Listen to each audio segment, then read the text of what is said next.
Mock polling ప్రక్రియ మొత్తం పూర్తయిన తరువాత కంట్రోల్ యూనిట్లోని రిజల్ట్ సెక్షన్లో ఉన్న ఇన్నర్ డోర్లో ఉన్న 2 రంధ్రాల గుండా గ్రీన్ పేపర్ సీల్ను ఇన్సర్ట్ చేయాలి.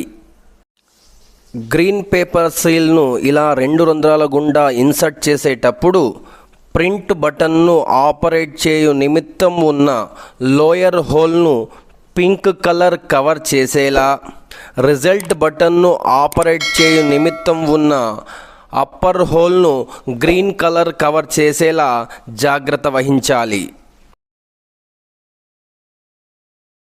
ఇలా గ్రీన్ పేపర్ సీల్ను 2 రంధ్రాల గుండా అమర్చిన తరువాత స్పెషల్ ట్యాగ్ను క్లోజ్ బటన్ ఉన్న ప్రాంతంలో అమర్చి స్పెషల్ ట్యాగ్ను దారంతో పక్కనే ఉన్న రంధ్రాల గుండా దూర్చి ముడివేయాలి.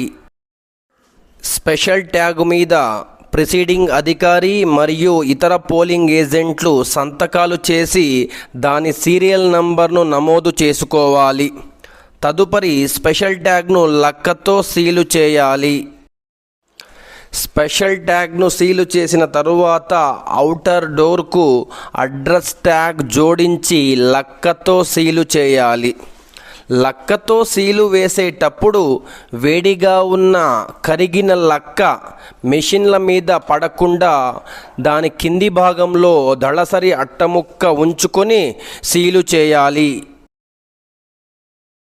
పూర్తయిన తరువాత గ్రీన్ పేపర్ సీల్ యొక్క 2 చివరలను ఔటర్ డోర్ మీదుగా కలుపుతూ దానికి ఉన్న స్టిక్కర్ను తొలగించి రెండింటిని అతికించాలి. గ్రీన్ పేపర్ సీల్ మీద ప్రిసైడింగ్ అధికారి మరియు ఇతర పోలింగ్ ఏజెంట్లు తప్పనిసరిగా సంతకాలు చేసి దాని యొక్క సీరియల్ నంబర్ను నమోదు చేసుకోవాలి. ఇంతటితో కంట్రోల్ యూనిట్ సీలింగ్ పూర్తయింది. ఇప్పుడు మాక్ పోల్ స్లిప్స్ తొలగించి ఖాళీగా ఉన్న వీవీప్యాట్ డ్రాప్ బాక్స్ను సీలు చేయుటకు గాను వీవీప్యాట్ డ్రాప్ బాక్స్కు 2 అడ్రస్ ట్యాగ్స్ జోడించి లక్కతో సీలు చేయాలి.